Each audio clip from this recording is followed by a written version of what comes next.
নিজেকে বড় বিধ্বস্ত মনে হয় আমার মতো একলা অসহায় বোধ হয় পৃথিবীতে আর দুটি নেই। চিৎকার করে কাঁদতে ইচ্ছে করে সব কিছু ছেড়ে ছুড়ে দিয়ে হারিয়ে যাই দূরে কোথাও, যেখানে কেউ আমায় খুঁজে পাবে না, শুধু আমাকে নিয়েই বাঁচব। কেউ থাকবে না সেখানে। পারি না। কান্নাগুলো বড্ড বিট্রে করে আমার সাথে, গলার কাছে এসে দলা পাকিয়ে আটকে থাকে। ঠিক তখনই বাবিনের মুখটা ভেসে ওঠে আমার চোখের সামনে। বেঁচে থাকার মানে খুঁজে পাই। আঁকড়ে ধরে থাকি বাবিনকে। কি হলো মা, তুমি অমন করছো কেন? কিছু না সোনা, তোমায় একটু আদর করছিলাম তো। চলো এবার উঠে পড়ো, অনেক বেলা হয়ে গেল। ব্রাশ করে ব্রেকফাস্ট করতে হবে তো। আমি পাপার কাছে ব্রাশ করব। পাপা কোথায় মা? পাপা একটু কাজে বেরিয়েছেন সোনা। চলো আজ আমি তোমায় ব্রাশ করিয়ে দিই। কপালে চুমু দিয়ে কোলে তুলে নিলাম ওকে। কি করে বলবো, এবার থেকে বাবা ছাড়াই তোমাকে সব কিছু অভ্যাস করতে হবে। এমন একটা মন খারাপিয়ার সকাল আর কখনো আসেনি। এমন একটা দিন দেখতে হবে তা দুঃস্বপ্নেও ভাবিনি। সঞ্জয়কে আমি আমার সবটুকু দিয়েই ভালোবেসেছিলাম। তবে কি আমার ভালোবাসায় কোনো ফাঁক থেকে গেছিল? বেলা বাড়ছে সবার ব্যস্ততা। আশেপাশের বাড়ি থেকে রান্নার ছ্যাঁকছোক আওয়াজও ভেসে আসছে। রকমারি গন্ধ নাকে এসে ধাক্কা মারছে। অফিস বাবুরা ব্যাগ কাঁধে করে দৌড়চ্ছে। সকালের এত ব্যস্ততার মাঝে অলস শুধু আমি। অন্যদিন এই সময় আমার দম ফেলার ফুরসত থাকে না। আজ একদম কর্মহীন দিন। বাবিনকেও আজ স্কুলে পাঠাইনি। আমার আজ খিদেও হারিয়ে গেছে। শুধু বাবিনের জন্য একটু রান্না করেছি। দুপুর গড়িয়ে বিকেল হতে চলল। বাবিন ঘুমোচ্ছে। আলমারি থেকে বিয়ের অ্যালবাম বের করে পাতা উল্টাতে থাকি। কিছুটা সময়ের জন্য হারিয়ে যাই সেই সুখের দিনগুলোয়। টপ টপ করে চোখের জল পড়ে ভিজে যেতে থাকে ছবিগুলো। এমন সময় কলিং বেলের আওয়াজ হয়। চোখ মুছে দরজা খুলি। সঞ্জয় এসেছে। আমি বাথরুমে যাচ্ছি, তুমি খাবার বাড়ো। কথাগুলো বলে সঞ্জয় বাথরুমে ঢুকে যায়। সঞ্জয়ের গলা অসম্ভব রকমের ঠান্ডা। আমি সোফায় চুপ করে বসে থাকি। কি গো, খাবার দিলে না? আমায় বসে থাকতে দেখে সঞ্জয় প্রশ্ন করে। কি খাবে? ভাত খাবো। সারাদিন কিছু খাওয়া হয়নি, খুব খিদে পেয়েছে। আজ রান্না হয়নি। রান্না হয়নি মানে? তোমরা সারাদিন কিছু খাওনি? আমি কোনো উত্তর না দিয়ে ঘরে চলে যাই। উত্তর না পেয়ে সঞ্জয়ও আমার পেছন পেছন ঘরে ঢোকে। কি হলো, আমি কিছু জিজ্ঞেস করছি তো নাকি? সঞ্জয়ের প্রশ্নের কোনো উত্তর দেওয়ার প্রয়োজন আমি বোধ করি না। বাবিনকে ঘুম থেকে তুলে রেডি করিয়ে নিই। আমি রেডি হয়েছিলাম। পাপাকে দেখতে পেয়ে বাবিন পাপা করে চিৎকার জুড়ে দেয়। এক হাত গুছিয়ে রাখা ব্যাগ আর এক হাতে বাবিনকে নিয়ে এইবার সঞ্জয়ের চোখে চোখ রাখি। আমি দাদামণির কাছে যাচ্ছি বলে দরজার দিকে রওনা দেই। সঞ্জয় হাউ মাউ করে ওঠে। দাদামণির কাছে যাচ্ছ মানে? আমি উত্তর না দিয়ে বেরিয়ে যাই। অনেকবার ফোন করেছে সঞ্জয়, ফোন রিসিভ করিনি। এখন ফোন সুইচ অফ করে রেখেছি। আমার ফোনে না পেয়ে দাদামণির ফোনে কল করেছে। কি কথা হয়েছে জানি না। দাদামণি তার মোবাইলটা আমার কাছে নিয়ে এসেছে। কি রে, ফোনটা বন্ধ করে রেখেছিস নাকি? সঞ্জয় পাচ্ছে না। এই নে, সঞ্জয়ের সাথে কথা বল। আমার খুব মাথা ধরেছে দাদামণি, এখন কথা বলতে পারছি না। একা একা বাবিনকে নিয়ে এসেছিস, ও খুব চিন্তা করছে। একটু কথা বলে রেখে দে। বললাম তো দাদামণি, আমি এখন কথা বলতে পারবো না। দাদামণির কপালে চিন্তার ভাঁজ। ফোনটা হাতে নিয়ে ঘর থেকে বেরিয়ে গেল। বুঝতে পারছি সঞ্জয়ের সাথেই কথা বলছে, কিন্তু আমার শোনার কোনো ইন্টারেস্ট নেই। রাতের খাবার টেবিলে দেখি আমার প্রিয় চিংড়ি মাছের মালাইকারি। আমি এসেছি দেখে ভর সন্ধ্যাবেলাতেও দাদামণি ঠিক গলদা চিংড়ি জোগাড় করে এনেছে, আর বৌমণি জমিয়ে রান্না করেছে। সবাই খুব স্বাভাবিক ব্যবহার করছে, কিন্তু আমি কিছুতেই স্বাভাবিক থাকতে পারছি না। একটুতেই রেগে আগুন হয়ে যাচ্ছি। দিদি তার স্বভাব মতো বকবক করেই চলেছে। আমি আর ওর এই অসভ্য বকবকানি নিতে পারছি না। ঝাঁঝিয়ে উঠলাম, দিদি তুই একটু থামবি প্লিজ। দিদি থতমত খেয়ে চুপ করে গেল। খাবার টেবিলের সহসা একটা গুরুগম্ভীর পরিবেশ সৃষ্টি হয়ে গেল। খুব খারাপ লাগছে আমার। এমন করা আমার উচিত হয়নি। খাওয়া শেষ করে বললাম, সরি দিদি, কিছু মনে করিস না। খুব মাথা ধরেছে আমার, একটু ঘুমের দরকার। দিদি কিছু বলল না, শুধু একটু হাসলো। রাতে শুলাম বটে, কিন্তু চোখে ঘুম নেই। কি করেছে সঞ্জয়? এখন কি অস্মিতার সাথে চ্যাট করছে? ও রাতে কিছু খেয়েছে? বলছিল সারাদিন কিছু খাওয়া হয়নি। আমরা সারা মন প্রাণ জুড়ে শুধু সঞ্জয় আর সঞ্জয়। কয়েক ঘন্টা হলো এ বাড়িতে এসেছি, মনে হচ্ছে যেন কত যুগ ওকে ছেড়ে আছি। আচ্ছা, সঞ্জয়ের মনে পড়ছে আমাদের কথা? ভেতর থেকে একটা দীর্ঘশ্বাস বেরিয়ে এলো। আজ সকালটা অন্যরকম, রোজের থেকে আলাদা। আজ আমি দাদার সংসারের যাবতীয় দায়িত্ব বৌমনির কাঁধে। সে হাসি মুখেই সব দায়িত্ব সামলাচ্ছে, আর তাকে যোগ্য সঙ্গত দিচ্ছে আমার দিদি। দাদামণি অফিস বেরোবে, ভাত খেতে বসেছে। পাশে আমি চায়ের কাপ হাতে পেপারে চোখ বোলাচ্ছি। সঞ্জয়ের সাথে তোর কিছু কথা হয়েছে কুকু? কেন বলো তো? না, এমনি জিজ্ঞাসা করলাম। উভয় পক্ষেই খুব চুপ, খানিকক্ষণের নিস্তব্ধতা। আমার চোখ পেপারে কর্মখালির দিকে। চায়ের কাপে একটু চুমুক আর কর্মখালির বিজ্ঞাপনে কালি দিয়ে মার্ক করা। দাদামণি নিস্তব্ধতা ভাঙলেন। দেখ কুকু, মান অভিমান সব সংসারই হয়, সব কিছু ধরে বসে থাকলে হয় না। পেপার থেকে আমার চোখ এবার সোজাসুজি দাদামণির দিকে। কি হয়েছে বলবি আমাদের? কি করবে তুমি জেনে? সব কথা সবাইকে বলা যায় না দাদামণি। আমার পার্সোনাল ম্যাটার আমাকেই বুঝে নিতে দাও। বেশ চেঁচিয়ে কথাগুলো বললাম।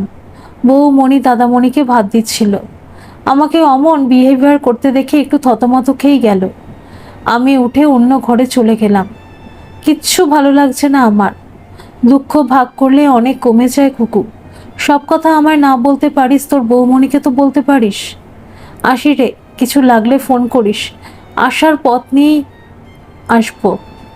মাথায় হাত বুলিয়ে দিয়ে দাদামণি অফিস চলে গেল। আমার খুব কান্না পাচ্ছে। কেন আমি এই দেবতুল্য মানুষটার সাথে দুর্ব্যবহার করলাম? নিজের ওপর রাগ হচ্ছে খুব। অফিস থেকে ফিরে দাদামণি টিভিতে নিউজ দেখছে। গুটি গুটি পায়ে গেলাম দাদামণির কাছে। সরি দাদামণি বলে কেঁদে ফেললাম। বোকা মেয়ে কোথাকার, আয় পাশে বস। মাথায় স্নেহের হাত বুলিয়ে দিলেন দাদামণি। 3-4 দিন হয়ে গেল আমি এ বাড়িতেই আছি। দাদামণি বৌমণির যত্ন আত্মীতে একটুও ত্রুটি নেই। সত্যি কথা বলতে কি, মনের দিক থেকে না হলেও শরীরের দিক থেকে আমি বেশ ফ্রেশ। ওখানে আমার একার সংসারে সবটুকু আমাকে একা হাতেই সামলাতে হতো। আগে সঞ্জয় ঘরকন্নার কাজে একটু আধটু সাহায্য করত, কিন্তু বিগত কয়েক মাস সে তো অন্য পথের পথিক।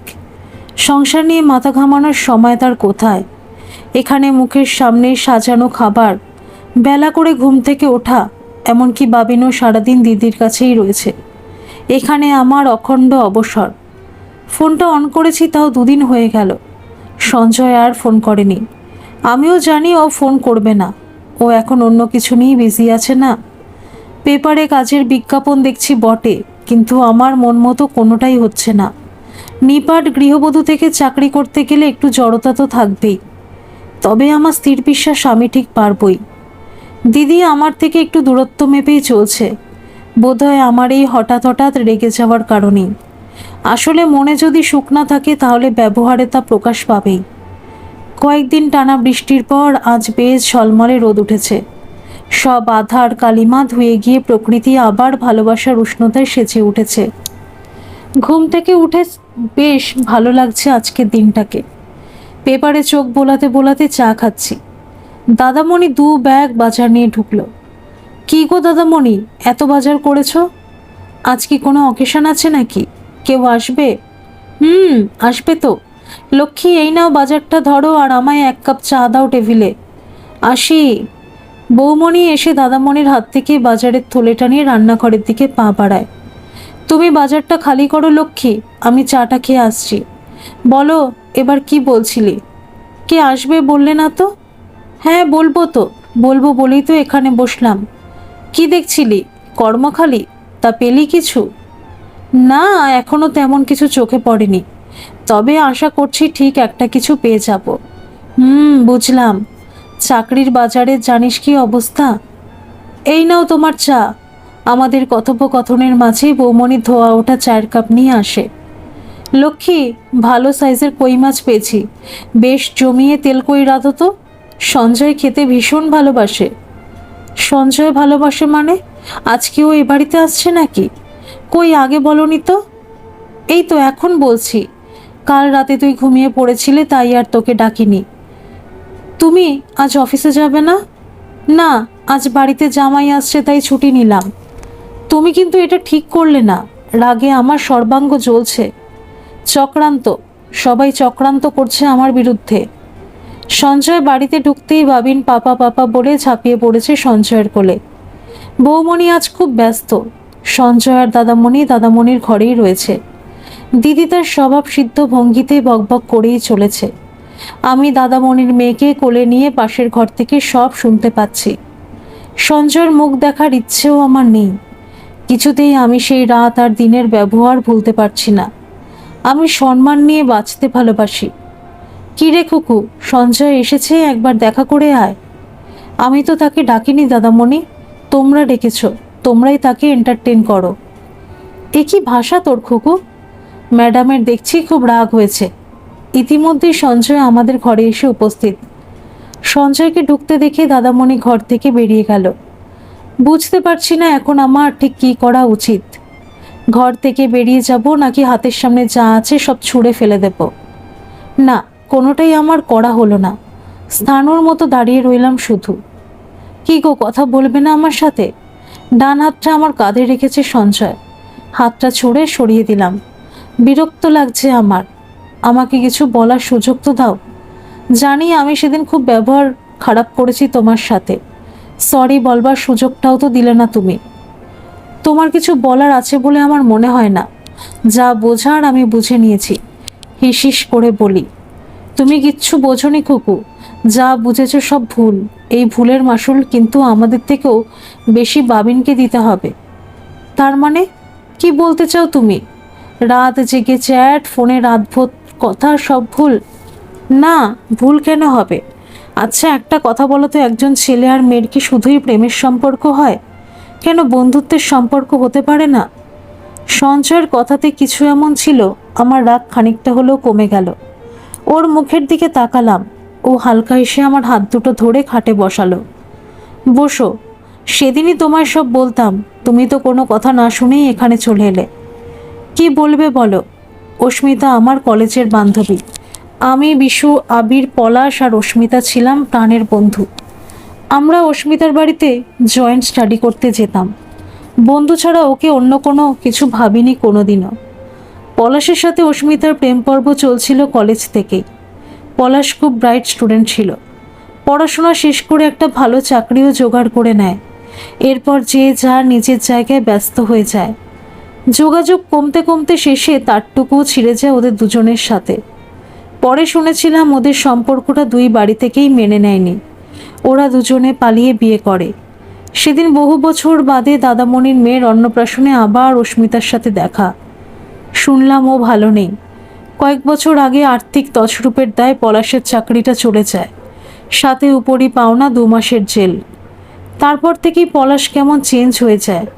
কাজের ইচ্ছে নেই, সারাদিন মদ খেয়ে চুর হয়ে থাকে। অস্মিতা দাদামণিদের অফিসে রিসেপশনিস্টের কাজ পায়। অল্প কটা টাকা যা হাতে আসতো মেয়ের খরচ আর বাড়ি ভাড়া মিটিয়ে বিশেষ কিছুই হাতে আসতো না। যেটুকু থাকতো তাও পলাশ মারধর করে কেড়ে নিয়ে নিত। বাড়ির লোক তো আগেই মুখ ফিরিয়েছিল। নিজের বলতে কেউ ছিল না অস্মিতার। আমার সাথে দেখা হওয়ায় ও একটু বল পেয়েছিল। আমি আবির, বিশুকে ওর কথা বলেছিলাম। আমি সঞ্জয়ের আরও কাছে গিয়ে বসলাম। ওর কথা শুনতে শুনতে কখন যে আমার হাত ওর হাতে রেখে দিয়েছি খেয়াল নেই। সেই রাতে পলাশ খুব মারধর করে অস্মিতাকে। পলাশ ঘুমিয়ে পড়লেই অস্মিতা আমায় হোয়াটসঅ্যাপে সব জানায়। ইতিমধ্যেই পলাশ ঘুম থেকে উঠে অস্মিতাকে ফোনে দেখে, তুমুল অশান্তি শুরু করে। শেষে মেয়েকে ঘুম থেকে তুলে আছাড় মারতে যায়। অস্মিতা মেয়েকে পলাশের হাত থেকে ছিনিয়ে নিয়ে পাশের বাড়িতে আশ্রয় নেয়। তারপর আর কি? ইতিমধ্যে তুমি জেগে গেছো। তোমার প্রশ্ন বাণে জর্জরিত আমি। না, প্রশ্ন করবে না। উনি রাত জেগে মোবাইলে চ্যাট করবেন আর আমি জানতে চাইলেই দোষ? আহা, দোষ হবে কেন? তবে তোমরা মেয়েরা না সব কিছুকেই সন্দেহের চোখেই দেখো। আচ্ছা, ফোনে চ্যাট করলেই কি খারাপ? অত ভালো খারাপ জানি না, তবে রাত জেগে বউকে লুকিয়ে অন্যের সাথে চ্যাট করার মধ্যে কি এত ভালো লুকিয়ে আছে তাও তো বুঝি না। তুমি আমার সব কথা খুলে বলতে পারতে, তাহলে তো এত জটিলতা সৃষ্টি হতো না। তোমায় সবই বলতাম খুকু, আমি ভেবেছিলাম সব মিটিয়ে নিই, তারপর তোমায় সব খুলে বলবো। তুমি তো আমার সেই সময়টুকুও দিলে না। আচ্ছা হয়েছে, এবার বলো তারপর কি হলো? কি ডেঞ্জারাস লোক গো তোমার পলাশ, নিজের বাচ্চা মেয়েটাকে তুলে আছাড় মারতে গেছিল। সেটাই তো কিছুতেই মেলাতে পারছিলাম না। পলাশ খুব ভালো ছেলে ছিল জানো, কেন যে ও এমন হয়ে গেল। দেখো, কোনো বাজে সঙ্গে পড়েছে হয়তো, হতে পারে, অস্বাভাবিক কিছু না। তো পাশের বাড়িতে আশ্রয় নিয়ে অস্মিতা আমায় ফোন করে সব জানায়। পাশের বাড়ির দাদা বৌদি অবশ্য ওকে খুব ভালোবাসে, তাই অত রাত্রে ওকে নিজেদের ঘরেই আশ্রয় দিয়েছিল। খুব ভয় পেয়েছিল অস্মিতা, ফোন করে খুব কান্নাকাটিও করছিল। এতদিন মাতাল হয়ে এসে বউকে পিটিয়েছে আর আজ মেয়েকে নিয়ে টানাটানি করছে। সামনের দিনগুলো যে কি ভয়ানক হতে পারে তা ভেবে খুব শঙ্কিত ছিল অস্মিতা। খুব স্বাভাবিক, নিজের যা হবে হোক, মায়েরা কখনো চায় না যে তার বাচ্চার গায়ে একটাও আঁচড় লাগুক। অস্মিতা কেন যে এতদিন ওই জানোয়ারটার সাথে ছিল কে জানে। ভালোবাসা বুঝলে অস্মিতা যে পলাশকে এখনো পাগলের মতো ভালোবাসে। গুলি মারো অমন ভালোবাসাকে, যেখানে মান সম্মান নিয়ে টানাটানি, সেখানে ভালোবাসা আসে কোথা থেকে? সে কি আমি বুঝিনি খুকু, বেশ টের পেয়েছি।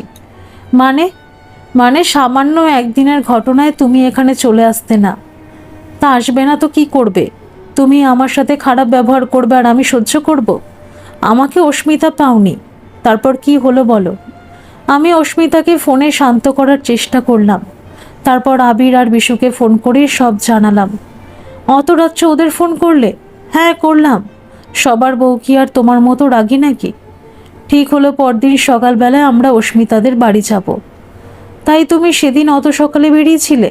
আমায় বলে বেরোলেই তো হতো, এত কিছু হতো না তাহলে। তখন এত কথা বলার সময় ছিল না কুকু, খালি মনে হচ্ছিল যদি পলাশের হাত থেকে ওদের বাঁচাতে না পারি। জানো তো, সকালে যখন পলাশের সাথে দেখা করলাম তখনও একদম অন্য মানুষ। অস্মিতার কাছে অনেক ক্ষমা চাইল। অস্মিতাও তো ওর সাথে থাকতেই রাজি হচ্ছিল না। পলাশ আগে এমন ছিল না। অফিসে কেউ ওকে ফাঁসিয়ে চোর বদনাম দেয়, সেই অপমান ও মেনে নিতে পারেনি, মেন্টাল ট্রমায় চলে যায়। সে তো যাবেই, অকারণে কাউকে চোর বদনাম দিলে তার মাথা ঠিক থাকে? সেটাই তো অনেকক্ষণ ধরে আমরা দুজনেই সামনে রেখে বোঝালাম। পলাশ বারবার অস্মিতার কাছে ক্ষমা চাইল। অস্মিতা কিন্তু আর পলাশের সাথে থাকতেই চাইছিল না। আসলেও মেয়ের জন্য নিরাপত্তাহীনতায় ভুগছিল। আমরা দেখলাম দুজনের কোয়ালিটি টাইম স্পেন্ড করা দরকার, তাই বন্ধুরা মিলে দীঘার বাসের টিকিট কেটে ওদের রওনা করিয়ে তবেই বাড়ি ফিরেছি। কটা দিন ওরা একসাথেই থেকে দেখুক, তারপর যদি মনে হয় ওদের বনিবনা হচ্ছে না, তখন আমরা দায়িত্ব নিয়ে ওদের আলাদা করে দেব।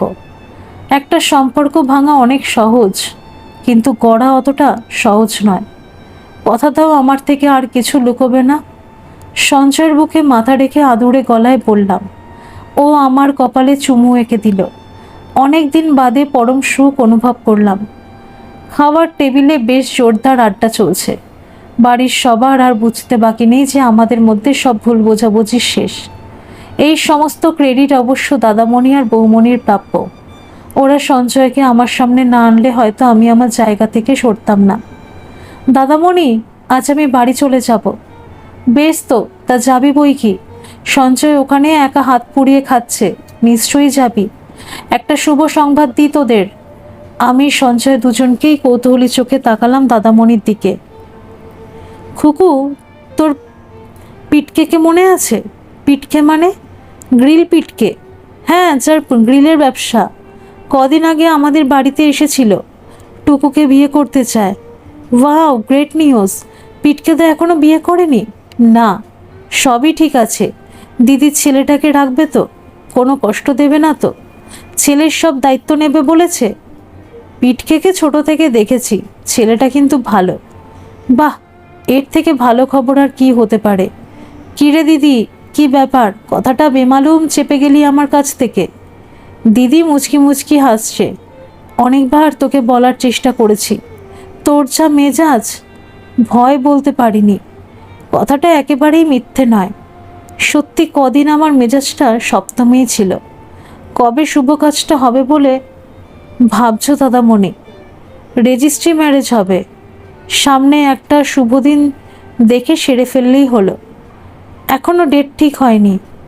যে বাড়িতে মা লক্ষ্মীর পা পড়েছে সেখানে তো সুখ সমৃদ্ধি উপচে পড়বেই। সত্যি বৌমণি, তোমার কাছে আমরা ঋণী। আমাদের শুকনো বাগানটাকে তুমি ফুলে ফলে ভরিয়ে দিয়েছ। এক শুভ সন্ধ্যায় দিদি আর পিটকেদার 4 হাত এক হয়ে গেল। বেশ ভালো আছে দিদি। পিটকেদা দিদিকে ভালোবাসায় মুড়ে রেখেছে। দিদির ছেলেটাকেও পিতৃস্নেহ থেকে বঞ্চিত করেনি। দিদিরও একটা হিল্লে হয়ে যাওয়ায় বেশ ফুরফুরেই লাগছে। বিয়ের পর দাদামণি বৌমণিকে নিয়ে কোথাও বেড়াতে যায়নি। আমরা বেড়াতে যাওয়ার জন্য চাপ দিতে লাগলাম। কিন্তু বৌমণির এক কথা, বেড়াতে গেলে সবাই মিলে একসাথে যাব। ডিসেম্বরের ছুটিতে আমরা সপরিবারে ট্রেনে চড়লাম। গন্তব্য পুরী। কটা দিন বেশ হৈ হৈ করেই কেটে গেল। পিটকেদা বেশ রসিক মানুষ। রঙ্গ রসিকতায় সকলকে মাত করে রেখেছিল কটা দিন। সঞ্জয়ের সাথে পিটকেদার বেশ ভালো বন্ডিং হয়ে গেছে দেখছি। দুজনে মিলে সমানে আমাকে আর দিদিকে লেকপুল করেই চলেছে। বৌমণিকে অবশ্য বেশ শ্রদ্ধা করে ওরা দুজন। জীবনে এত আনন্দও প্রাপ্য ছিল। জগন্নাথ দেবকে প্রণাম করে আমরা সবাই ফিরে এলাম। কদিনের আনন্দে আবার নতুন করে বাঁচার রসদ পেলাম। আবার হয়তো সপরিবারে কোথাও যাওয়ার প্ল্যান হবে, সেই আশায় এখন আমার দিন যাপন। আজ দাদামণি আর বৌমণির দাম্পত্য জীবনের 2 বছর পূর্ণ হলো। সেই উপলক্ষে আমরা সবাই মিলে সকাল থেকে এ বাড়িতে ভিড় জমিয়েছি। আমরা 2 বোন আজ বৌমণিকে রান্নাঘর থেকে ছুটি দিয়েছি। দিনটা সানডে, তাই দাদামণিরও অফিস ছুটি। সকাল থেকে চলছে জমিয়ে আড্ডা, আর তার তাল মিলিয়ে চলছে চা পর্ব। ঐঞ্জিলা এখন পাকা পাকা কথা বলতে শিখেছে। 2 দাদার সাথে পাল্লা দিয়ে সেও দুষ্টুমি করে চলেছে। দাদামণিকে আজ বাজার যাওয়া থেকে ছুটি দেওয়া হয়েছে। 2 জামাই আজ বাজার সরকার। মেনুতে ভেটকি মাছের পাতুরি থেকে ইলিশ মাছ, খাসির মাংস সবই আমরা 2 বোন জমিয়ে রান্না করেছি। দিদি দাদামণির জন্য একটা হালকা মেরুন তাঁতের পাঞ্জাবি আর সাদা পাজামা এনেছে।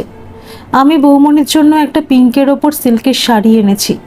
1 জোড়া রজনীগন্ধার মালাও এনেছি। সব তোলা থাকবে বিকেলের জন্য। দুপুরবেলা বেশ হৈ হৈ করে কবজি ডুবিয়ে খাওয়া হলো। ঢেকুর তুলতে তুলতে বিছানায় গড়াগড়ি খেতে খেতে আড্ডাও চলল সমান তালে। সত্যি সেই সকাল থেকে চলছে, তবু আমাদের গল্পের ঝুলিতে ভাটা নেই। আজ আমরা বাঁধন ছাড়া, নিয়ম ভাঙা হলেও সন্ধে হলো নিয়ম মেনেই। দাদামণি দিদির দেওয়া পাঞ্জাবিটা পরেছে। দাদামণিকে একটা কালো টিকা লাগিয়ে দিলে ভালো হতো। যা হ্যান্ডু লাগছে না দাদামণিকে, কিসিকে নজর না লাগে। বৌমণিকেও পিঙ্ক শাড়িটাতে অপরূপা লাগছিল। পিটকেদা আর সঞ্জয় মিলে একটা কেক এনেছিল। কেক কাটা, মালা বদলের পর হলো সিঁদুর দান। অবশ্য সবই আমাদের ইচ্ছেতে। তারপর চলল ছবি তোলা পর্ব। সারাটা দিন আজ দারুণ মজা করেই কাটল। তারপর রাতের খাওয়া দাওয়া সেরে যে যার ডেরায়। জীবনে কিছু কিছু মুহূর্ত থাকে যা সারা জীবন মনে পড়লে আনন্দ দেয়। আজকের দিনটাও সেরকম একটা দিন। স্মৃতির মণিকোঠায় তোলা থাকবে চিরদিন। পরের দিন সকালবেলায় দিদির ফোন রিসিভ করতে হাউমাউ করে উঠল। জানিস তো কুকু, আমার শাশুড়ি মা না খুব রাগারাগি করেছেন। কেন রে, কি করেছিস তুই? আমি কিছু করব কেন? তাহলে ওনার কাছে আমি কালকের গল্প করছিলাম। সিঁদুরদানের কথা শুনেই রেগে গেলেন জানিস। বললেন স্বামী নাকি স্ত্রীকে 2 বার সিঁদুর পরায়, একবার বিয়ের সময় আর একবার মরণের পরে। কাল নাকি খুব অমঙ্গল করেছি আমরা। মনে কালকের আনন্দের রেশ এখনো কাটেনি। ভেবেছিলাম 2 বোনে কালকের কথা আলোচনা করে আর একবার আনন্দ উপভোগ করব। কোথায় কি, সকালবেলায় মনটা ভারাক্রান্ত হয়ে গেল। না জেনে কি তবে কি কিছু বিপদ ডেকে আনলাম ওদের জীবনে? নানান চিন্তা মাথায় ঘুরপাক খেতে থাকে। কি হলো খুকু, কিছু বলছিস না যে? কি বলবো, কাকিমা পুরোনো দিনের মানুষ তো, তাই কিছু কুসংস্কার মানেন। এইসব নিয়ে ভাবিস না, কিচ্ছু হবে না, সব কুসংস্কার। বলছিস? হ্যাঁ রে, এসব নিয়ে ভাবিস না। কথাগুলো দিদিকে বললাম বটে, কিন্তু আমার মনেও একটা খচখচানি থেকেই গেল। মনে মনে ভগবানকে স্মরণ করলাম, ঠাকুর সকলের মঙ্গল করো। বৌমণি আমার ভারী লক্ষ্মীমন্ত, সংসারের কাজ সামলে নিজের হোম ডেলিভারির বিজনেস খুলেছে। আসলে দাদামণির বাড়ির উল্টো দিকের বাড়িটা একটা কোম্পানি নিয়েছে মেস হিসেবে, ব্যাচেলার মেস। ওখানে দুবেলা খাবার সাপ্লাই দেয় বৌমণি। বৌমণির রান্নার হাতখানা তো অসাধারণ, তাই সুখ্যাতি ছড়িয়ে পড়তে বেশি সময় লাগেনি। এখন আশেপাশের ফ্ল্যাট বাড়ি, ব্যাংক, অফিস থেকেও খাবারের অর্ডার আসে। দাদামণি নাম দিয়েছে লক্ষ্মীর রান্নাঘর। সত্যি বৌমণি সাক্ষাৎ মা লক্ষ্মী বটে, যেটাতে হাত দেয় তাই সোনা হয়ে যায়। আমরা মাঝে মাঝে ও বাড়িতে যাই, সারাদিন আনন্দ করি, কিন্তু বৌমণির দম ফেলার ফুরসত নেই। সারাদিন যে কি অক্লান্ত পরিশ্রম করে, আমাদের আপ্তর আপ্যায়নেও কোনো ত্রুটি নেই। হাসি মুখে দশভুজার মতো সব দিক সামলাচ্ছে।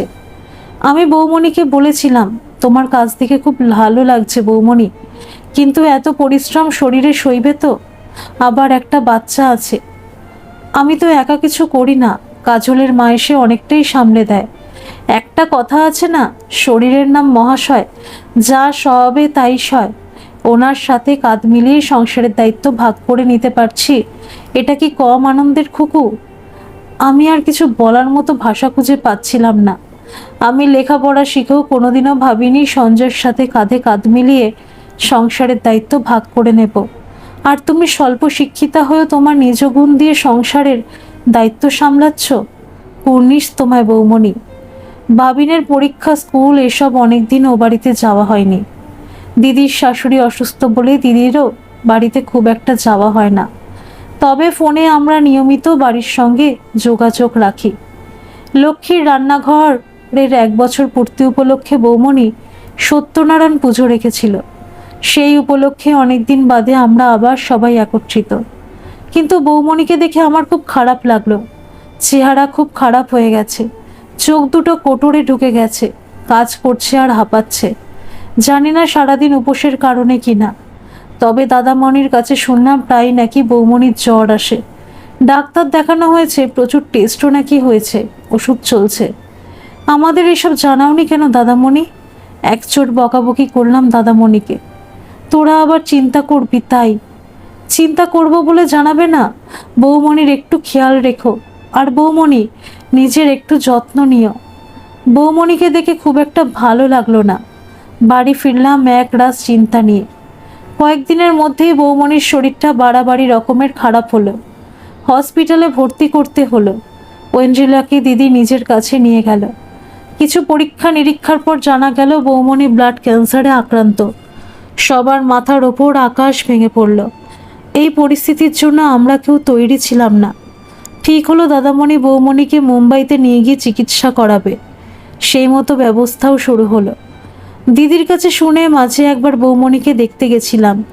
বৌমণিকে দেখে আমার চোখ ফেটে জল এলো।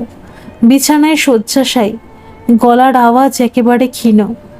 কি যে বলছে কিছুই বোঝা যাচ্ছে না। দিদি আর পিটকেদার খুব করছে, নিজের সংসার ফেলে দাদামণির সংসার সামলাচ্ছে। অবশ্য এমন দেবতুল্য দাদা বৌদি পেলে এটুকু করাই যায়। মুম্বাইতে আর নিয়ে যেতে হলো না বৌমণিকে। মুম্বাইতে যাওয়ার 2 দিন আগেই বৌমণি সব মায়া কাটিয়ে ওপারে পাড়ি জমালো। আমি দ্বিতীয়বার মাতৃহারা হলাম। দাদামণির মুখের দিকে তাকানো যাচ্ছে না। আমাকে দেখেই ঝরঝর করে কেঁদে ফেলল। সেই ছোটবেলা থেকে মানুষটা স্ট্রাগল করে যাচ্ছে, কোনো দিনও ভেঙে পড়তে দেখিনি। আজ সেই মানুষটাকে বড্ড অসহায় লাগছে। হায় বিধাতা, এ কি খেলা তোমার! কিছু কিছু ক্ষতি থাকে অপূরণীয়, কোনোভাবেই পূরণ হয় না। বৌমণি এক বছরে আমাদের হৃদয়ের অন্তঃস্থলে জায়গা করে নিয়েছিল। জানি না কিভাবে ব্যথা সারবে। দাদামণির রাঙিয়ে দেওয়া মাথা ভর্তি সিঁদুর নিয়ে বৌমণি শেষ যাত্রা করল। দিদির শাশুড়ির কথাটা বারবার মনে পড়ছিল। স্বামী একবার বিয়ের সময় সিঁদুর পরায় আর একবার মরণের পরে। তুমি অনেক সৌভাগ্যবতী বৌমণি, তোমার মতো শাঁকা সিঁদুর নিয়ে যাবার সৌভাগ্য কজনের হয়। যেখানেই থাকো ভালো থেকো।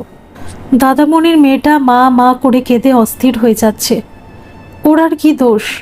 অতটুকু মেয়ে কি মাকে ছাড়া থাকতে পারে? আমি আর দিদি এ বাড়িতেই থেকে গেলাম। সব কিছু এমন হঠাৎ হয়ে গেল, নিজেদের শোকই সামলাতে পারছি না। বাড়ির চারদিকে বৌমণির হাতের ছাপ। কি নিপুণভাবে সংসারটাকে গুছিয়ে রেখেছিল, সেই মানুষটার কোথাও নেই, ভাবাই যাচ্ছে না। এই তো সেদিনও আমরা এ বাড়িতে এসে কত আনন্দ করেছিলাম, বৌমণির রান্না চেটে পুটে খেয়েছিলাম। আজ সেসব এমনকি মানুষটা অতীত হয়ে গেছে। যে বাড়িতে আসলেই মন ভালো হয়ে যেত, আজ সেখানে থাকতে গেলে দম বন্ধ হয়ে আসছে। বৌমণি ছাড়া এ বাড়ি বড় বেমানান লাগছে। আমার দিদি অত বকবক করতো, সেও কেমন চুপসে গেছে। মুখের বুলি যেন কেউ চুরি করে নিয়েছে। 24 ঘন্টা পেরিয়ে গেছে, মনে হচ্ছে যেন 24টা বছর। কাল থেকে দাদামণি কিছুই মুখে তোলেনি, নিজের ঘর থেকে বেরোয়ও নি। দাদামণির কাছে যাওয়ার মতো মনের জোর আমার নেই। দিদি দুবার গেছিল খাবার নিয়ে, খেতে চাইনি। দাদামণিকে কি বলবো, আমাদেরই গলা দিয়ে খাবার নামছে না, খেতে হবে তাই জোর করে গেলা। রাতে সঞ্জয় আর পিটকেদা এসে যদি দাদামণিকে কিছু খাওয়াতে পারে। জানি না এই শ্রীহীন বাড়িতে আবার কি করে আসবো, আর এই আমার দাদামণি বা লক্ষ্মী ছাড়া বাকি জীবন কিভাবে কাটাবে। ভগবানের সাথে যদি দেখা হতো তবে জিজ্ঞেস করতাম কি এমন দোষ করেছিল আমার দাদামণি যে তার জন্য তাকে এমন কঠোর শাস্তি ভোগ করতে হবে। লক্ষ্মী বিয়োগে সেদিন সারা পাড়া কেঁদেছিল। শুনেছি সেদিন নাকি পাড়ায় কারো বাড়িতে হাঁড়ি চড়েনি। এমন একজন মানুষ ছিল আমার বৌমণি, যে ভালোবাসা বিলোতে পারত, আবার নিজ গুণে সকলের থেকে ভালোবাসা আদায়ও করে নিতে পারত। বৌমণির দাদা বৌদি এসেছিল, খবর পেয়ে কান্নাকাটি করছিল। আমি জানি সে কান্না নকল, তারা তো আমার বৌমণির ওপর কম অত্যাচার করেনি। সবে একটু সুখের মুখ দেখেছিল মেয়েটা, ভগবানের সহ্য হলো না। আগের বছর বিবাহবার্ষিকীতে তোলা ছবি থেকে একখানা ছবি পারলৌকিক ক্রিয়াকর্মের জন্য বাঁধানো হলো। কি অপরূপ যে সে ছবি, মুখে মিষ্টি হাসি মাখা। কি বলবে যে 1 বছর পরে সে সকলকে ফাঁকি দিয়ে চলে যাবে? অসম্ভব। ছবিটার দিকে আমি কিছুতেই তাকাতে পারছি না। মনে হচ্ছে যেন এক্ষুনি বৌমণি বলে উঠবে, আজ কিন্তু তোমার বাড়ি যাওয়া হবে না কুকু। আর পারছি না, কষ্টে আমার বুকটা ফেটে যাচ্ছে। দাদামণির যে কি অবস্থা তা আন্দাজ করতে পারছি। পারলৌকিক ক্রিয়াকর্ম মিটে গেছে বেশ কয়েকদিন হলো। এবার আমাদের ফিরে যেতে হবে, যদিও ফিরে যেতে কিছুতেই মন চাইছে না। দাদামণিকে এভাবে একা ফেলে কি করে যে যাবো জানি না, তবু যেতে যে হবেই। দিদি বলেছে দুবেলা নিয়ম করে দাদামণিকে দেখে যাবে। ওর বাড়ি কাছে, তাই ও পারবে। আর পিটকেদা বা পিটকেদার মাও খুব সাপোর্টিভ। এ ব্যাপারে দিদিকে কখনো বাধা দেয় না। দিদি ওয়েন্ড্রিলাকে নিজের কাছেই রাখতে চেয়েছিল, দাদামণি রাজি হয়নি। বলেছিল তোদের বৌমণির সব দায়িত্ব আমার কাঁধে চাপিয়ে দিব্যি ফাঁকি দিয়ে চলে গেল, আমায় সেই দায়িত্ব পূরণ করতে হবে না। আর মেয়েকে নিয়ে গেলে আমি কি নিয়ে বাঁচবো, আমার তো সবই হারিয়ে গেল। দাদামণির এই কথার ওপর আর কোনো কথা হয় না। তবু আমি বলেছিলাম, সে তো ঠিকই, কিন্তু এতটুকু মেয়েকে মা ছাড়া মানুষ করতে পারবে তুমি? একা একা কি করে সামলাবে এই গুরুদায়িত্ব? ভগবান যখন দুঃখ দেন তখন তাকে সামলাবার পথটি কি দেখিয়ে দেন। তোরা চিন্তা করিস না, দেখিস আমি ঠিক সব সামলে নেব। ওয়েন্ড্রিলা আর দাদামণিকে ফেলে রেখে আমাদের বাড়ি ফিরতে হলো। বাড়ি ফিরে কটা দিন কোনো কাজে মনই বসছে না। একটা চাপা কষ্টে জেরবার হয়ে যাচ্ছি। ছোট্ট একরত্তি মা মরা মেয়েটাকে সামলাতে দাদামণি হিমশিম খেয়ে যাচ্ছে ঠিকই, তবে তার একটাই কথা, আমাকে পারতেই হবে। লক্ষ্মীর অসম্পূর্ণ কাজ আমাকে পূর্ণ করতেই হবে। বৌমণি কিছু বোঝার সুযোগই দিল না। মাঝে মাঝে ভাবি, তোমার যাবার এত তাড়া ছিল বৌমণি, নিজের দিকে একবারও তাকাও নেই। যদি নিজের যত্ন নিতে তাহলে আজ তুমি আমাদের মধ্যেই থাকতে। আমরা তো তোমাকে খুব ভালোবেসেছিলাম। দাদামণি আর চাকরিটাও কন্টিনিউ করতে পারেনি, মেয়েকে বড় করার জন্য চাকরি ছাড়তে হয়েছিল। বাড়ির সামনের ঘরটাতে একটা দোকান ঘর বানিয়েছে, নাম রেখেছে লক্ষ্মীর ভাণ্ডার। আসলে লক্ষ্মী দাদামণির জীবনে খুব বেশি দিনের জন্য না থাকলেও দাদামণির জীবনে লক্ষ্মীর ভূমিকা অপরিসীম। লক্ষ্মীর হেসেল এখন কাজলের মা একাই সামলায়। বৌমণির সাথে থেকে থেকে কাজলের মা বেশ কাজ শিখে গেছে, ভালোই রান্না করে। দাদামণি লক্ষ্মীর হেসেল বন্ধ করতে চায় না। এই হেসেলকে নিয়ে বৌমণির অনেক স্বপ্ন ছিল, হয়তো দাদামণিও স্বপ্ন দেখেছিল লক্ষ্মীর হেসেলকে নিয়ে। সময় যেমন থেমে থাকে না, তেমন কোনো কাজই কারোর জন্য থেমে থাকে না। বৌমণি চলে গেছে 1 বছর হলো। মনে হয় এই তো সেদিনের কথা। আমরা এ বাড়িতে এসে কত আনন্দ করেছি, আর বৌমণি আমাদের কত যত্ন করে খাইয়েছে, সেসব এখন স্বপ্ন। দাদামণি অনেকটাই সামলে নিয়েছে। ওয়েঞ্জেলাও এখন আর অতটা মামা করে কান্নাকাটিও করে না। আমরা মাঝে মাঝেই যাতায়াত করি। বাড়ির পাশে একটা স্কুলেই মেয়েকে ভর্তি করিয়েছে দাদামণি। ভারী মিষ্টি হয়েছে মেয়েটা। চোখের সামনে একটু একটু করে বড় হচ্ছে ওয়েঞ্জেলা। পড়াশোনায়ও বেশ ভালো। দাদামণি কখনো ওকে মায়ের অভাব বুঝতে দেয় না। বাপ মেয়ের কি সুন্দর বন্ডিং। ওইটুকু মেয়ে বাবাকে জল এনে দিচ্ছে, নিয়ম করে ওষুধ খাওয়াচ্ছে। পরিস্থিতি সব কিছু শিখিয়ে দেয়। যা যাবার তা তো যাবেই, যা পড়ে থাকে তাকে আঁকড়ে ধরেই বাঁচতে হয়। দাদামণিও মেয়েকে আঁকড়ে ধরেই সব দুঃখ একটু একটু করে ভুলে যাচ্ছিল হয়তো। আমরা অনেকবার ভেবেছি দাদামণিকে আরেকটা বিয়ে করার কথা বলি, কিন্তু সাহসে কুলোই নেই। আমি জানি দাদামণি বৌমণিকে পাগলের মতো ভালোবাসে। সেই জায়গা হয়তো কাউকেই দিতে পারবে না। বৌমণির প্রতি মৃত্যুবার্ষিকীতে আমরা দু বোন মালা পরাতেই চাই। দাদামণিকে দেখি প্রতি বছর একটা টুকটুকে লাল শাড়ি আর আলতা সিঁদুর বৌমণির ছবির সামনে রাখতে। বৌমণি লাল রঙের শাড়ি পছন্দ করতো বলেই হয়তো এই দিনটা দাদামণি খুব চুপচাপ থাকে, কারোর সাথেই বিশেষ কথা বলে না। আমরাও এই দিনটা দাদামণিকে বিশেষ একটা ঘাটাই না। সুখ যেমন আছে তেমন দুঃখও আছে। সুখ দুঃখের পাশাপাশি সহাবস্থান। সুখের পর দুঃখ আসবে, এটাই তো প্রকৃতির নিয়ম। এই অমোঘ সত্যিটাকে মেনে নিয়ে শুরু হলো আমাদের আগামীর পথ চলা। বৌমণি চলে যাবার পর কেটে গেছে 23টা বছর। সেদিনের ছোট্ট এঞ্জেলা এখন 26 বছরের স্মার্ট ঝকঝকে তরুণী। ইংলিশে এমএ করে এখন একটা ইংলিশ মিডিয়াম স্কুলে পড়াচ্ছে। 70 ছুঁই ছুঁই দাদামণির এখন চেহারা একেবারে ভেঙে গেছে। আগের মতো রং জৌলুস কোনোটাই নেই। এতগুলো বছরে ধকলটা তো কম গেল না।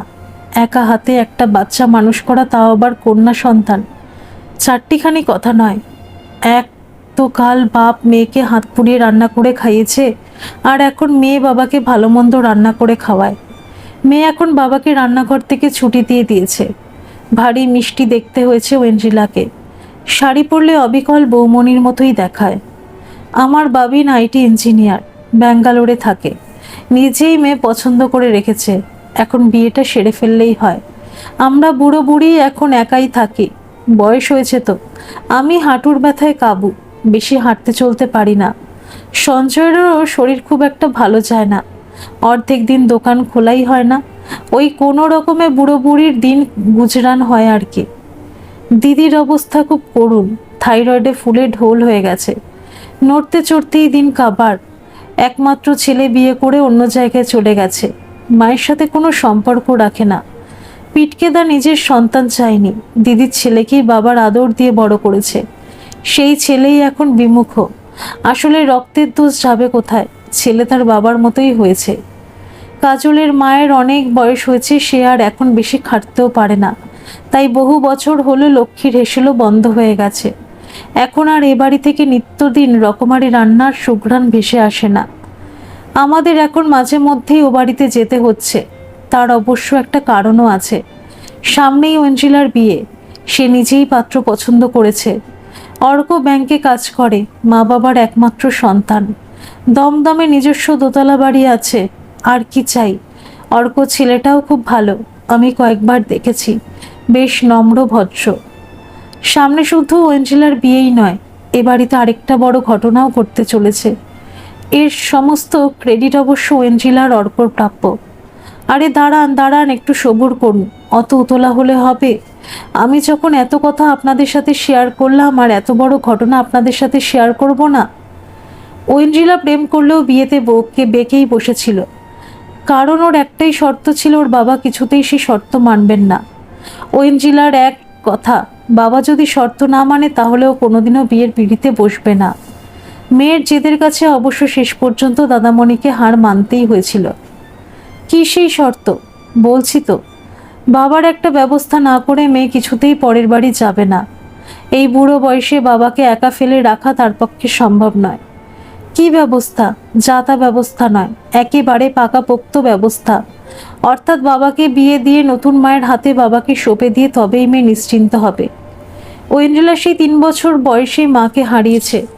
ওর মাকে মনে না থাকারই কথা। ওর মায়ের জায়গাটা অন্য কাউকে দিয়ে দিতেই পারে, কিন্তু দাদামণি, সে কি ভুলতে পেরেছে তার লক্ষ্মীকে? তার লক্ষ্মীর আসনে কি অন্য কাউকে বসাতে পারবে? এতগুলো বছর তো লক্ষ্মী স্মৃতি নিয়েই কাটিয়ে দিল দাদামণি। এত বছরেও কি লক্ষ্মী ফিকে হয়ে যায়নি দাদামণির হৃদয় থেকে? এত প্রশ্নের উত্তর সত্যি আমার অজানা। তবে দাদামণি যে বিয়েতে মত দিয়েছে এটাই এখন বড় খবর। কাকতালীয়ভাবে বিয়ের যোগাযোগও ঠিক হয়ে গেল। কথায় বলে না, জন্ম মৃত্যু বিয়ে তিন বিধাতা নিয়ে। ভদ্রমহিলার নাম স্বপ্না, প্রাক্তন স্কুল শিক্ষিকা। বিয়ে থা করেননি, এতকাল দাদা বৌদির সংসারেই ছিলেন। কিছুদিন আগে দাদা গত হবার পর ভাইপো আর ভাইপো বউ মিলে পেনশনের সব টাকা কেড়ে নিয়ে অকথ্য অত্যাচার শুরু করে দিল। পুলিশে রিপোর্ট করেও কোনো কাজ হয়নি। একদিন সেই অত্যাচার চরমে ওঠায় স্বপ্না পালিয়ে গিয়ে তার কলিগের বাড়িতে আশ্রয় নেয়। সেই কলিগ আবার ঘটনার চক্রে অর্কর মাসি। ঐন্দ্রিলার ইচ্ছেতে আমি, সঞ্জয় দিদি, বিটকেদার, দাদামণি অর্কর মাসির বাড়িতে গিয়ে স্বপ্নার সাথে দেখা করলাম। ভদ্রমহিলা একেবারেই সুন্দরী নন, তবে খুব ভালো কথা বলেন আর ব্যবহারও বেশ মিষ্টি। আমাদের স্বপ্নাকে খুব খারাপ লাগলো না। দাদামণি অবশ্য হ্যাঁ না কিছুই বলেনি। তার মৌনতাকেই সম্মতি ধরে নিয়ে আমরা আগামী কাজে হাত দিলাম। কালী পুজোর পরই দাদামণি আর স্বপ্নার চার হাত এক হবে। নভেম্বরের শেষ সপ্তাহে অঞ্জিলার বিয়ের দিন ধার্য হয়েছে। বয়স হয়ে গেছে, এখন আর পুজোর কেনাকাটা সেভাবে করা হয় না। বাবির নিজেই পছন্দ করে শাড়ি আর ওর বাবাকে জামা কাপড় কিনে দেয়। তবে এবছর পুজোটা একটু অন্য রকমের। সামনেই একমাত্র ভাইঝির বিয়ে। বুড়ো বয়স হলেও দাদামণিও তো নতুন বৌদি নিয়ে আসছে, তাই কেনাকাটা নিয়ে একটু ব্যস্ত আছি বইকি। পুজোর সময় দাদামণি এক কাণ্ডই করে বসলো। বৌমণির মৃত্যুবার্ষিকীতে এত বছর ধরে দাদামণি যত শাড়ি বৌমণির ছবিতে দিয়ে এসেছে সব পুজো কমিটির হাতে তুলে দিল দুস্থ মহিলাদের দেওয়ার জন্য। তবে কি দাদামণি বৌমণির স্মৃতি মুছে ফেলতে চাইছে? যদি তাই হয় তাতে তো কোনো অন্যায় নেই। যে আর কোনোদিনও ফিরবে না, এত বছর ধরে তার স্মৃতি আঁকড়ে বিলাপ করার কোনো মানে আছে বলে আমার মনে হয় না। নতুন জীবনে প্রবেশের আগে পুরনো সবকিছু মুছে ফেলাই ভালো। কালী পুজোর পর দাদামণির বাড়ি আবার বহু বছর পর গমগম করে উঠল। নতুন বৌদির পা পড়ল এ বাড়িতে। আত্মীয় স্বজন, পাড়া প্রতিবেশী অনেকেই মুখ বেঁকালো। আমাদের বা ঐন্দ্রিলার অবশ্য তাতে কিছু যায় আসে না। ঐন্দ্রিলার হবু শ্বশুর শাশুড়ি উপস্থিত ছিলেন এই বিয়েতে। নতুন বৌদির রান্নার হাত আমার বৌমণির মতো একেবারেই নয়। বলা ভালো, রন্ধনশিল্পে তিনি বেশ অপটু। তবুও তার মিষ্টি ব্যবহারে আমাদের সকলের মন জয় করেই নিলেন। দেখতে দেখতে ঐন্দ্রিলারও বিয়ে হয়ে গেল। নতুন বৌদি মেয়ের মঙ্গল কামনায় সারাদিন উপোস থেকে মায়ের সব দায়িত্ব পালন করলো। কনকাঞ্জলি অবশ্য সে নেয়নি। তার কথায় যে মানুষটা কষ্ট করে ছোট থেকে এত বড় করলো, কনকাঞ্জলি তারই প্রাপ্য। তাই দাদামণি কনকাঞ্জলি নিল। এত বছর ধরে বাবা মা দুটো রোলই সমানভাবে প্লে করে গেছে, এটুকু সম্মান তো তারই প্রাপ্য। বিয়ের পর্ব সুন্দরভাবে মিটে গেল। এবার ঠিক হলো আমরা বুড়ো বুড়িরা মিলে পুরী বেড়াতে যাব। দেখেছেন তো, একেবারেই ভুলে গেছি। বেড়ানোর কথায় মনে পড়ল। অস্মিতাকে মনে আছে তো আপনাদের? সেই যে অস্মিতার পলাশকে বন্ধুরা মিলে দীঘায় পাঠিয়েছিল। না, ওদের মধ্যে ডিভোর্সটা আর হয়নি। ওরা এখন সুখেই সংসার করছে। পলাশ বিশুর দোকানে ভালোই কাজ করছে, আর ওদের একমাত্র মেয়েরও বিয়ে হয়ে গেছে। বৌমণি চলে যাবার পর এত বছর বাদে আমরা আবার সবাই মিলে পুরী এসেছি। আমার খালি বারবার বৌমণিকেই মনে পড়ছে। নতুন বৌদির সাথে ভাব জমাচ্ছি ঠিকই, কিন্তু আপন করতে পারছি কই। বৌমণি যে এখনো আমার মন জুড়েই বসে আছে। জানি না দাদামণি নতুন বৌদিকে কিভাবে নিয়েছে। এ বয়সে ভালোবাসা বলে কিছু থাকে না, থাকে কিনা জানি না। এ বয়সে দুজন অসহায় মানুষ একে অপরের অবলম্বন অবশ্যই হয়।